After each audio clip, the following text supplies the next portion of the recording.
Tithing is absolutely one of the 3 or 4 things out there that get attacked on a regular basis by those that don't want to do it. All right? There are people that will attack Sabbath keeping, feast keeping, kosher eating, and tithing is one of the things that gets attacked.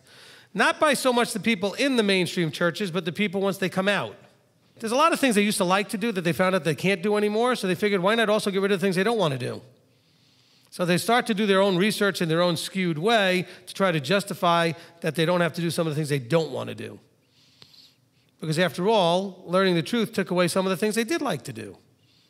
So why not throw out some more stuff, like the stuff you don't want to do? And people don't like to have anybody mess with their money.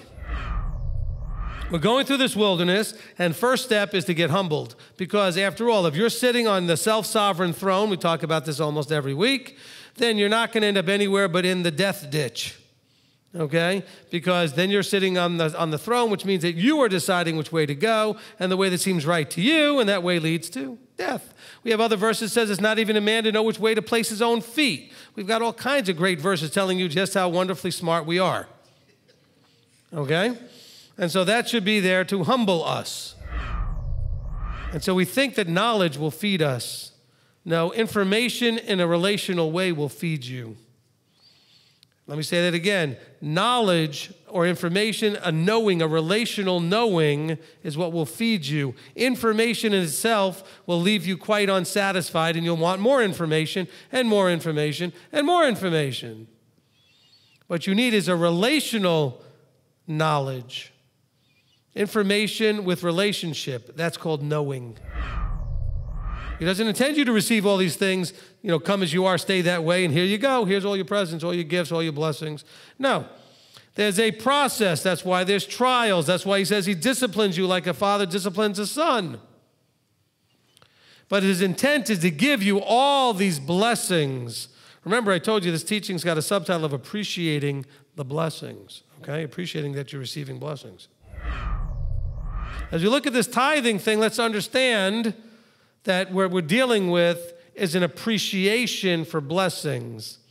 So when he asks you to give back some of what's already his anyway that he gave you to be a steward over, why do you have such a reluctance to do that?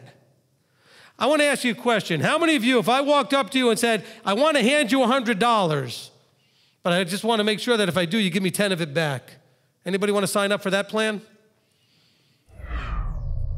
So I want to make this clear that there's no thought in my head, and shouldn't be one in yours, that any of this has anything to do with anybody but you. This teaching is about you and what your relationship is with him and how what you do with your money and how that affects your relationship with him. It has nothing to do with the ministry. We have plenty, and if we need more, he'll give it to us if that's what he wants to do. It has nothing to do with you. We are not a ministry that's trying to make you feel guilty or bad so that we get more money in our box. This isn't about us. I know a lot of people want to take this so literally. They say, well, he's only talking about seed or fruit. Well, later he's also going to talk about animals. But we're going to see that we have to take this beyond just the peshat. Because the process of tithing is about appreciating blessings. Okay? It's also teaching you how to be a giver. The serving that's needed is needed 24/7, 365, whatever way you want to word it, all the time. And so they can't be possibly out there with their herds and with their crops and doing all the other things they're doing to provide a living if they are serving 24/7 all year long. He says, you have a job, and that job is going to be provided for by the tithes and the offerings. If you give the tithe, let's even say back then to the Levites, are you giving it to the Levites or are you giving it to Yahweh? You're giving it to Yahweh. He says the tithes that they present as a contribution to Yahweh are given to the Levites. So let's remember, you're not giving a ministry your tithes. You're tithing to Yahweh.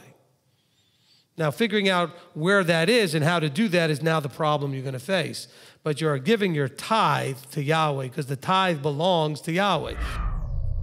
So if we're told that if you do well, you'll be accepted. And if you do not, sin is at the door. This must have been a Torah issue. In other words, they weren't just randomly out of their heart giving an offering. So my speculation is that this was tithing, because it was something they would have been instructed. This wasn't a free will offering. Because if it was a free will offering is allowed to be anything. You have free will to give whatever you want to give. Do we keep all the Torah laws that way? Are we making any mistakes where we're doing it the way I want to do it versus the way he says to do it? Is the I getting in the way? You know, if your eye offends you, pluck it out. It causes you to sin. Maybe it's the I, capital letter I, not the E-Y-E. Okay, if your eye causes you to stumble. I don't think I've ever said that before. I like that. Okay? If your eye causes you to stumble, pluck it out. Yeah, pluck yourself off the throne and get out of the way. That tithe that we just read, we read very clearly. That's what I kind of reiterate before I read Deuteronomy 14. That tithe, were you allowed to have any piece of that for yourself? Were you allowed to eat of it, spend it, do anything with it yourself? If you tried to do anything with it, what were you supposed to do? Pay back a fifth.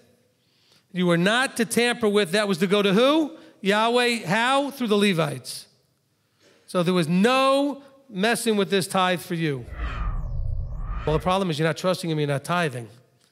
But you don't understand. I can't even pay my bills now because you're not tithing. And by the way, if you started tithing, you might fill in all of the leaks in your budget, because then you'll realize that there are leaks that you need to plug. So here's a writing that is ancient enough as a historical document to let us know that there's a guy who was keeping all three tithes. Oh, it's an extra witness to that doing of the tithing. Does it belong in your Bible? I didn't say that. But it is a historical document that does give evidence that three tithes were being maintained. The one that went to the Levites, the second one that was brought to Jerusalem, and whatever was not used to enjoy the feast was given in Jerusalem to the Levites. And then the third one, which was used for the poor, which he did every third and sixth year in the 7-year cycle.